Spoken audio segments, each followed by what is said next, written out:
जय वरवर्णिनि वैष्णवि भार्गवि मन्त्रस्वरूपिणि मन्त्रमये सुरगणपूजित शीघ्रफलप्रद ज्ञानविकासिनि शास्त्रनुते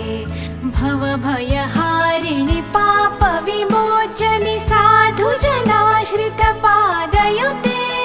जय जय हे मधुसूदन कामिनि धैर्यलक्ष्मि जय पालय माम्।